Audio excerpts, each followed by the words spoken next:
Hi friends, welcome to AKP kitchen. இன்றைக்கி நம்ம கிச்சனில் பார்த்திங்கன்னா ஒரு லஞ்ச் ரெசிபி தான். அது வந்து இப்போ நமக்கு சீசனில் இருக்கிறது பட்டாணி. அதாவது வந்து ரொம்ப ஃப்ரெஷ்ஷாக பட்டாணி கிடச்சிட்ருக்கு. கிலோ வந்து உங்களுக்கு வந்து 40 ரூபாய் அந்த மாதிரி வந்துச்சு. ஸோ நம்ம அந்த ஃப்ரெஷ்ஷாக பட்டாணி வச்சு தான் நம்ம வந்து வாங்கி உரிச்சு எடுத்து வச்சுருக்கேன். அதை வச்சு ஒரு புலாவு பண்ண போகிறோம். பட்டாணி புலாவு தான் நம்ம பண்ண போகிறோம். கூடவே நீ இந்த இதுக்கு வந்து சிக்கன் கிரேவி மாதிரி செஞ்சு சாப்பிட்டிங்கன்னா ரொம்பவே சூப்பராக இருக்கும். இன்றைக்கி நான் வந்து எக்கை வச்சு ஒரு கிரேவி மாதிரி பண்ணி சைட் டிஷ்ஷாக சாப்பிட போகிறோம். எக்கு வந்து முதல்ல அவிச்சு வச்சுட்டேன். இது ரொம்ப ஈஸியாக பிகினர்ஸ் கூட செய்கிற மாதிரி முதல்ல நம்ம இன்றைக்கி வந்து குக்கரில் தான் பண்ண போகிறோம். ஓகேங்களா? அந்த குக்கர் சூடாயிடுச்சு. ஒரு 2 ஸ்பூன் ஆயில் ஊற்றிக்கோங்க. ஓகே, நான் கூடவே 1 ஸ்பூன் வந்து நெய் ஊற்ற போகிறேன். அதனால் ஒரு 2 ஸ்பூன் ஆயில் ஊற்றிருக்கேன். ரொம்பலாம் ஊற்றலை பாருங்கள். கூடவே ஒரு 1 ஸ்பூன் வந்துருக்குமாப்பா. 1 ஸ்பூனு உள்ள ஸ்பூனை காணும். ஓகே, 1 ஸ்பூன் வந்து நான் நெய் ஊற்றியாச்சு. நீங்கள் வெறும் எண்ணெயிலே நீங்கள் பண்ணாலும் ஓகே தான். அதை போட்டுட்டு எண்ணெய் நல்லா நான் போடுறேன் பாருங்கள். இது எல்லாமே கையில் அப்படியே எடுத்து வச்சுக்கிறேன், ஈஸியாக இருக்கும். இந்த பாருங்க, 2 பட்டை, 2 ஏலக்காய், கல்பாசி, ஒரு 3 கிராம்பு, ஒரே ஒரு பிரிஞ்சி இலை. இது போட்டதுக்கப்புறமா கொஞ்சம் ஓகே, ஒரே ஒரு பெரிய ஆனியனை நீள நீளமாக கட் பண்ணி வச்சுட்டு அதை போட்டுக்கோங்க.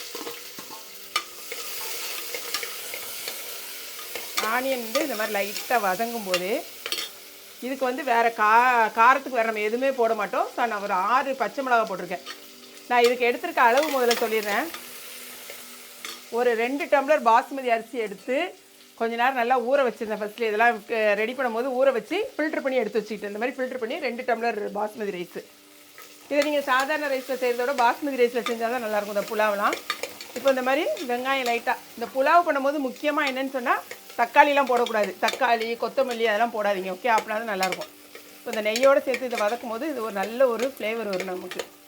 இந்த மாதிரி லைட்டாக வதக்கிட்டு பாருங்க, கட்டாயமாக ஒரு 10-20 புதினாவை மட்டும் நீங்கள் போட்டுக்கணும்.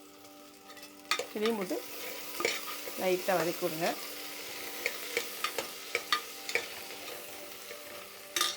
கூடவே 1 ஸ்பூன் இஞ்சி பூண்டு பேஸ்ட்டு நான் போடுற மாதிரி அதே அளவில் நீங்கள் போடுங்களேன், சூப்பராக இருக்கும்.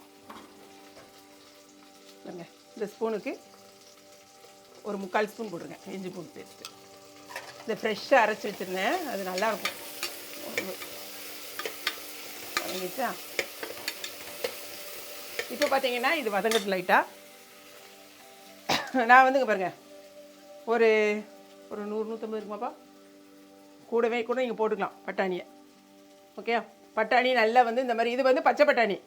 இதே இது வந்து நீங்கள் காஞ்ச பட்டாணியில் செய்யணும் அப்படின்னு நினச்சிங்கன்னா முந்தின நாள் நைட்டே ஊற வச்சுருங்க. அடுத்த நாள் வந்து ஒரு விசில் விட்டுட்டு அதுக்கப்புறமா இது மாதிரி ஆட் பண்ணுங்கள். அப்படி நீங்கள் போட்டிங்கன்னா பாஸ்மதி ரைஸ்க்கு உங்களுக்கு பட்டாணி வேகாது. அதனால் குக்கரில் ஒரு விசில் கட்டாயம் வச்சு எடுத்துக்கோங்க. இப்போ நம்ம கழுவி வச்சுருக்கிற பட்டாணி இது கூட ஆட் பண்ணலாம். ரொம்ப ஈஸி இந்த மெனு செய்கிறது. ஃபஸ்ட்லேயே நம்ம கொஞ்சம் ரெடி பண்ணி வச்சிட்டோம்னு வச்சுக்கோங்களேன், டிஃபன் பாக்ஸுக்கு, பிள்ளைங்களுக்கு லஞ்சுக்கெலாம் செஞ்சிங்கன்னா சூப்பராக இருக்கும். இன்னும் கூட கொஞ்சம் பட்டாணி கூட நம்ம போட்டுக்கலாம்ப்பா. கொஞ்சம் போட்டுக்கோமா, இன்னும் கொஞ்சம் எடுத்துக்கிறேன். இது வதக்கும் போதே அந்த அளவுக்கு ஒரு நல்ல ஒரு வாசனை இருக்குது. இப்போ பார்த்தீங்கன்னா நான் இந்த டம்ளருக்கு தான் 2 டம்ளர் எடுத்துருக்கேன். ஓகேங்களா, பாஸ்மதி.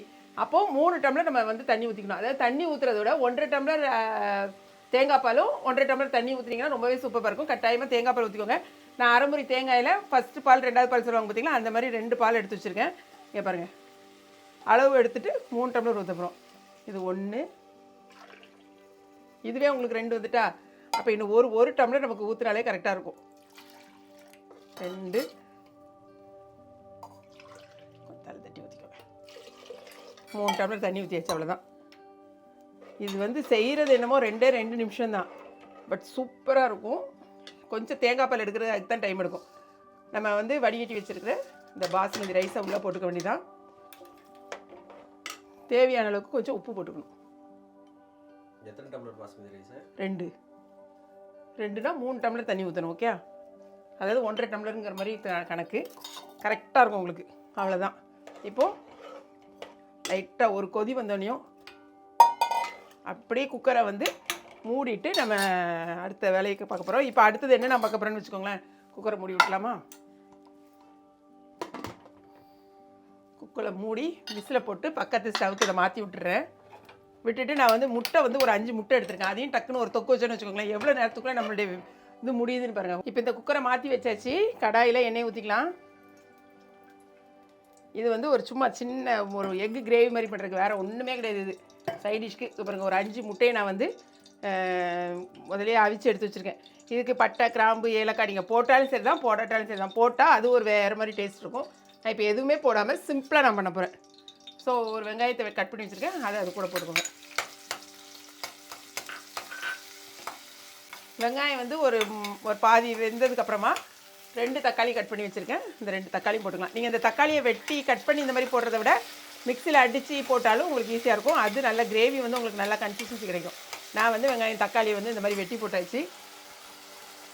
2 வதங்குறதுக்கு கொஞ்சமாக உப்பும் போட்டு லைட்டாக வதங்கட்டும். அதுக்கப்புறமா இஞ்சி போட்டு பேஸ்ட் பண்ணணும். இப்போ பார்த்தீங்கன்னா வெங்காயம் தக்காளி இந்த அளவுக்கு கொஞ்சம் வதங்கினா போதும். ஓகே, ரொம்ப இதாகலை, பரவாயில்ல. இந்த அளவுக்கு வதங்கின உடனே இங்கே பாருங்கள், குக்கர்லேயே நமக்கு விசில் வந்துட்டு ரெடி ஆகுது. விசில் வர்றதுக்கு இந்த பாருங்கள், ஒரே ஒரு ஸ்பூன் இஞ்சி பூண்டு பேஸ்ட் ஓகே போட்டுட்டு ஒரு வதக்கி விடுங்க. இந்த இஞ்சி பூண்டு பேஸ்ட்டில் பச்சை வாசனை மட்டும் போட்டோம் லைட்டாக வதக்கிக்கோங்க. இப்போ தேவையான அளவுக்கு நம்ம காரம் போட போகிறோம். ஸ்டவ்வை சிம் பண்ணிக்கோங்க. நான் இப்போ வந்து ஒரு ஸ்பூன் போட்டுக்கிறேன் தனி மிளகாய்த்தூள். அடுத்தது இல்லை, நீங்கள் குழம்பு மிளகாய்த்தூள்னா அதை மாதிரி எல்லாமே சேர்த்து அரைச்சி வச்சுருப்பாங்க, அப்படின்னா கூட அதை போட்டுக்கோங்க. இது வந்து கொஞ்சம் ஒரு 1.25 ஸ்பூன் அந்த மாதிரி போட்டுக்கிறேன். சின்ன ஸ்பூன் இது தனியாத்தூள். கூடவே மஞ்சத்தூள் 1 ஸ்பூன், ஒரு 1/2 ஸ்பூன் மஞ்சத்தூள்.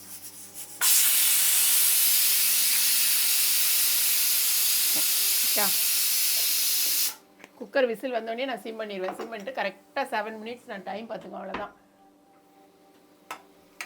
இதை போட்டு நல்ல ஒரு வதக்கு. இதில் ஒரே ஒரு பச்சை மிளகா போட்டேன், அதை சொல்ல மறந்துட்டேன். ஆக்சுவலாக அந்த பச்சை மிளகா போட்டால் தான் அந்த ஃப்ளேவர் எங்களுக்கு ரொம்ப பிடிக்கும். ஸோ எப்போவுமே பச்சை மிளகா ஒன்று ஆட் பண்ணிக்குவேன். இப்போ லைட்டாக வதங்கிட்டா, இப்போ பாருங்கள் எண்ணெய் பிரிஞ்சு வர ஆரம்பிச்சிச்சு அங்கங்கே. இந்த டைமில் கொஞ்சமாக தண்ணி ஊற்றிக்கோங்க.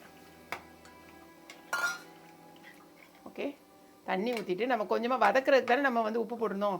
இப்போ கட்டாயம் நமக்கு உப்பு தேவைப்படும், கொஞ்சமாக உப்பு போட்டுக்கலாம். அதாவது இதுக்கு தேவையான கிரேவிக்கு தேவையான அளவுக்கு உப்பு போட்டுக்கோங்க. இப்போ நல்லா கொதிக்க ஆரம்பிக்கும். கொதிக்க ஆரம்பிக்கிற ஸ்டேஜில் கொதிக்கட்டும்.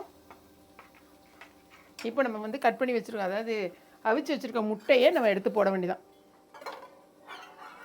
ஒரு 5லேருந்து 10 நிமிஷம் அப்படியே மீடியம் ஃப்ளேவரில் அப்படியே போட்டு விட்ருங்க. ஓகேங்களா, அது ஆஃப் பண்ணவும் இது எடுக்கவும் கரெக்டாக இருக்கும். இதுலேயும் நல்லா நமக்கு ஜூஸியாகி இங்கே பாருங்கள், இப்படி லைட்டாக அங்கங்கே ஒரு கீரையில் போட்டு உள்ளே போட்டுருங்க. உள்ளேயும் அந்த இது போயிடும். கடைசியில் கொத்தமல்லியை போட்டு ஆஃப் பண்ண போகிறோம். இப்போ குக்கரில் அது ஆஃப் பண்ணுறதுக்கும் இதுவும் செய்கிறதுக்கு கரெக்டாக இருக்கும். அவ்வளோதான். டைமுன்னு பார்த்தீங்கன்னா ரொம்ப கம்மியாக தான் ஆகும், பட் நல்லாயிருக்கும். லஞ்ச் பாக்ஸ் ரெசிப்பியாக உங்களுக்கு இது சூப்பராக இருக்கும். இன்னும் ஒரு 5 நிமிஷம் அப்படியே ஒரு மீடியமில் போட்டு அதை ஆஃப் பண்ணும்போது இதை ஆஃப் பண்ணிடலாம். ஓகே, இப்போ முட்டை கிரேவி வந்து நமக்கு நல்லா சூப்பராக ரெடி ஆகிடுச்சு பாருங்களேன். இந்த மாதிரி கன்சிஸ்டன்சி கரெக்டாக இருக்கும். கழுவி வச்சுருக்கிற கொத்தமல்லியிலேயே கடைசியில் நீங்கள் இப்படி போட்டுட்டு ஸ்டவ்வை வந்து நம்ம ஆஃப் பண்ணிட வேண்டியதான். பாருங்க, சூப்பரான முட்டை தொக்கு நமக்கு இந்த சைட் டிஷ்ஷாக நான் இப்போ வச்சுருக்கேன். இதில் வந்து நீங்கள் ஆனால் உண்மையிலேயே வச்சோன்னா இதில் வந்து சிக்கன் கிரேவி அந்த மாதிரிலாம் வச்சு சாப்பிட்டீங்கன்னா ரொம்ப சூப்பராக இருக்கும். இப்போ ஸ்டவ்வே நம்ம ஆஃப் பண்ணியாச்சு. கொஞ்சம் 2 நிமிஷம் நமக்கு அந்த ஸ்டீம் போட்டேனே, போனதுக்கப்புறமா எடுத்து சாப்பிட வேண்டியதான். இப்போ பார்த்தீங்கன்னா ஸ்டீம் போயிடுச்சு. அவ்வளோதான், நம்மளுடைய புலாவ் சூப்பராக ரெடி ஆயிடுச்சா. அந்த இது பார்த்தீங்களா, பாஸ்மதி ரைஸு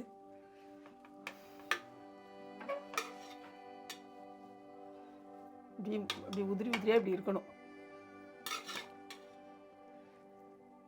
செம்மையாக இருக்குது வாசனையே.